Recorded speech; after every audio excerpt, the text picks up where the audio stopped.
Estás yendo a un edificio de iglesia, pero realmente no estás de acuerdo con muchas cosas que suceden allí. Esto es lo que las iglesias no quieren que tú sepas.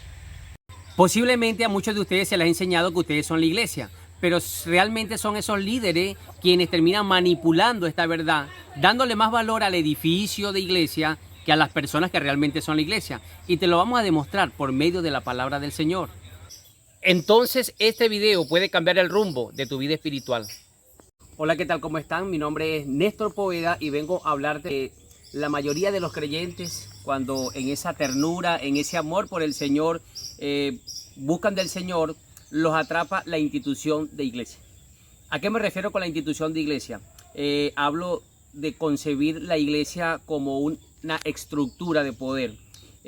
Nosotros en este video vamos a estar desarrollando por medio de la escritura, por medio de la verdad, realmente cuál es la iglesia del Señor. La iglesia del Señor, primeramente tenemos que nosotros resaltar que no son instituciones, bloque, ladrillo, mármol, sino que la iglesia de Cristo es un cuerpo, un grupo de personas que lo representan. Por lo tal, hoy son muchas las personas en todo el mundo que se están dando cuenta de esta realidad. Una realidad que está haciendo que las personas salgan de las instituciones, o mejor dicho, que conciban la iglesia como verdaderamente lo es, el cuerpo de Cristo, un grupo de personas que se congregan en Él y para Él. Entonces hoy vamos a estar desarrollando realmente cuál es el templo del Señor, cuál es la iglesia y cuál es el cuerpo de Cristo. Las escrituras nos enseñan, por ejemplo, cuando leemos 1 Corintios capítulo 3, versos 16 y 17, el apóstol Pablo dice: ¿acaso no sabéis vosotros que ustedes son el templo de Dios y que el Espíritu de Dios mora en vosotros? Si alguno destruyere el templo de Dios, el cual sois vosotros, Dios le destruirá a vosotros. Hay mucha tela que cortar con este tema y con muchos otros temas que estaremos publicando para ustedes, elaborando para ustedes, para la edificación de sus vidas. Y recuerden, conocerán la verdad y la verdad os hará libres.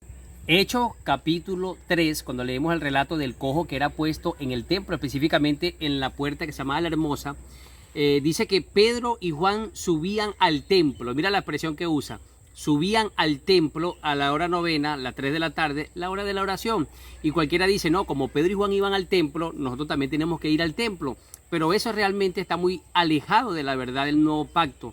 Ellos pasaban por el templo para ir a los terrenos, lo que llamaban el pórtico de Salomón. Cuando usted lee la historia, yo le invito a leer la historia, en el verso 11, dice que cuando aquel cojo fue sanado y toda la gente se maravillaba de aquel milagro, la gente salió del templo. No podemos visualizar a Pedro y a Juan, digamos, haciendo vida religiosa dentro de las 4 paredes del templo. No, ellos pasaban por los terrenos del templo, geografía bíblica, ¿cierto? Y iban al pórtico que se llamaba de Salomón, que era un terreno baldío en los tiempos de Jesús. Allí estaban reunidos los casi 3.000 que creyeron con el primer discurso de Pedro y como los 120 que estaban en el aposento alto. Entonces ellos salieron del templo viendo la maravilla de esa sanación, de ese milagro, y concurrieron, dice la escritura, fueron, mira que no estaban dentro del templo, sino que fueron al pórtico que se llamaba de Salomón. Así que Pedro y Juan no iban a un templo. Ellos iban a reunirse como iglesia, es la versión o la expresión que usaba Pablo, iban a reunirse como iglesia, no en la iglesia, porque ya nosotros no vamos a la iglesia, sino que somos la iglesia y nos reunimos como tal, como la iglesia del Cordero, como la iglesia de Cristo. Nosotros tenemos un sustento bíblico para conocer la verdad según la Escritura. En el primer libro de Crónicas, capítulo 17, vemos el relato. Dice que David se asomó por su balcón y él vio que el arca del pacto estaba entre cortinas. Quiso hacerle entonces una casa al Señor.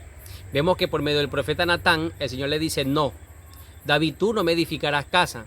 Soy yo, Jehová de los ejércitos, quien te edificará casa a ti. ¿Cuál es el principio aquí? El hombre no le edifica casa al Señor.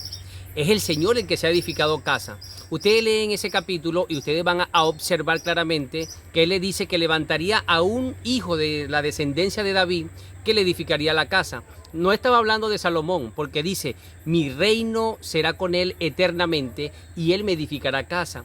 Entonces está hablando de Jesús. Jesús es el que vendría y edificaría la casa del Señor. ¿Cuál era la casa del Señor? Bueno, no vemos a Jesús diciéndole a los discípulos: tomen picos, tomen palas, vamos a hacer un templo estructural. No, el templo era Él y nosotros en Él. Ese es un sustento bíblico bastante poderoso para nosotros verdaderamente en este video sustentar lo que estamos hablando. Nosotros somos el templo de Dios, la casa de Dios, nosotros somos la iglesia, el cuerpo de Cristo. ¿Acaso no sabéis que vosotros sois el templo de Dios y que el Espíritu de Dios mora en vosotros? Si alguno destruyera el templo de Dios, el cual sois vosotros, Dios le destruirá a él, porque el templo de Dios, el cual sois vosotros, santo es. De esta manera el apóstol, por medio del Espíritu, introduce el verdadero concepto de iglesia. Nosotros en Cristo somos ese templo. Ya los templos de madera, los templos, digamos, de ladrillo sobre ladrillo, pierden valor en el nuevo pacto. Me gusta como lo dice el apóstol Pedro. El apóstol Pedro en su primera carta, capítulo 2, verso 5, dice: vosotros como piedras vivas, sed edificados como casa espiritual, desde la cual se ofrecen sacrificios aceptables al Señor. Entonces mira que empieza a decirnos templo, empieza a llamarnos casa. Por allá en Hebreos 3:6 dice también: con Cristo como hijos sobre su casa, la cual casa somos nosotros. Entonces mira que nos dice iglesia, 5 veces en el libro de Efesios llama iglesia a su cuerpo. Entonces hoy en día estamos viviendo verdaderamente un desencanto de muchos creyentes que van a las instituciones y son abusados, ¿cierto? En cantidades digamos, en colectas de dinero, ponen cargas que ni siquiera los mismos líderes de allí pueden llevar. Es el mismo cuadro de cuando se presentó el Señor Jesucristo. Entonces, por medio de este video queremos nosotros verdaderamente dejar el tema en claro, en el sentido de que la gente pueda despertar. El Señor está despertando a su pueblo, lo está capacitando para que comiencen a reunirse en Él, para que comiencen a edificarse en Él y comiencen a producir frutos para Él.